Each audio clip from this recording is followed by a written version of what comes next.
लोकसभा चुनाव को लेकर प्रदेश की तमाम पार्टियों ने कमर कस ली है और सभी पार्टी अपनी अपनी तरफ से जोर शोर से चुनावी सभाओं का आयोजन कर रही है।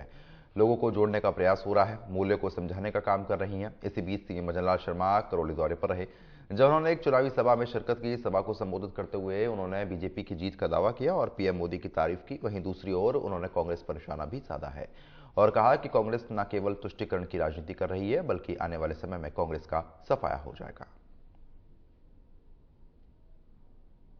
आप इस मुल्क के मालिक हैं, क्योंकि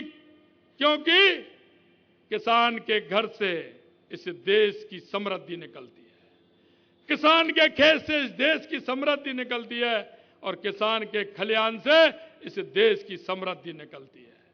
मैं आपसे यही कहना चाहता हूं मित्रों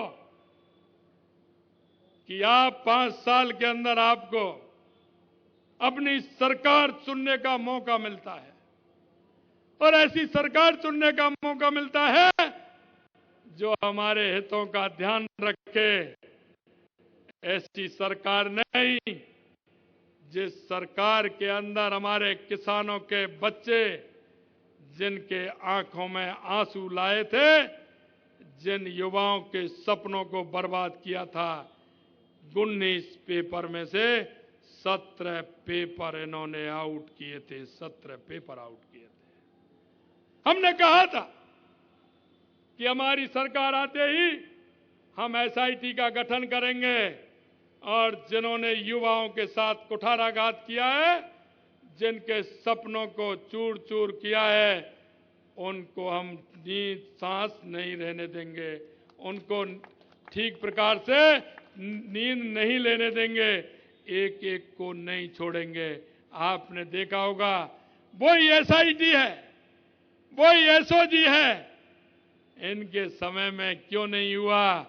65 लोगों को बंद किया, जिन्होंने जो अपराध किया, ऐसे 65 लोग बंद हैं।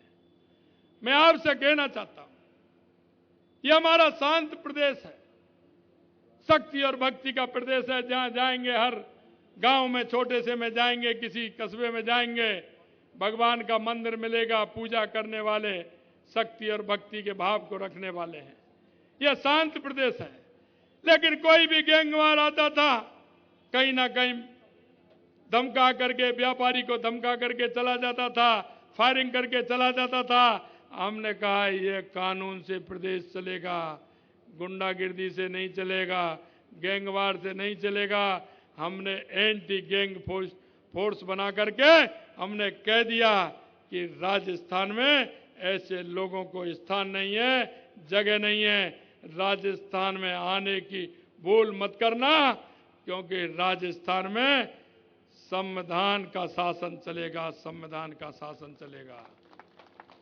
मित्रों, मैं आपसे कहना चाहता हूं कि हमने जो वादे आपके बीच में किए थे, हमने कहा कि पेट्रोल डीजल को हम कम करेंगे। इनके सामने कितनी विसंगति थी। अरे राजस्थान के अंदर 5 रुपए, 5.5 रुपए का अंतर था, यहां इस जिले में इतना मिल रहा है, अगले जिले में इतना पैसा। हमने उस विसंगति को भी समाप्त किया और 7.25 रुपए से लेकर के पेट्रोल को कम किया 3.5 रुपए तक, और 6.5 रुपए से लेकर के 3.5 रुपए तक डीजल को कम किया।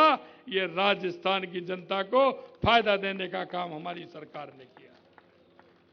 यही नहीं मित्रों, हमने आपके बीच में कहा था कि हम किसान की सम्मान निधि बढ़ाने का काम करेंगे।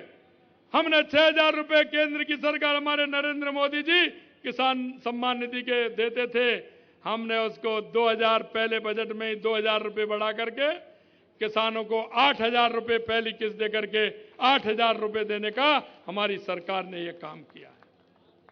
यही नहीं, और मैं आपको बताना चाहता हूं, हमने कहा किसान की फसल पर एमएसपी, हम गेहूं पर एमएसपी बढ़ाने का काम करेंगे, और हमने पहली किस्त 125 रुपए 2275 से 2400 रुपए करने का हमारी पहली कैबिनेट में हमने किसान के लिए 125 रुपए गेहूं के बढ़ाने का काम किया, तो हमारी सरकार ने किया। मैं आपसे कहना चाहता हूं हमारी सामाजिक सुरक्षा पेंशन जो हमारे बुजुर्गों को मिलती है, उस पेंशन को बढ़ाने का काम हमारी सरकार ने किया। हमने कहा 1,000 रुपए मिलते हैं, हमने 10% बढ़ाते हुए 1,150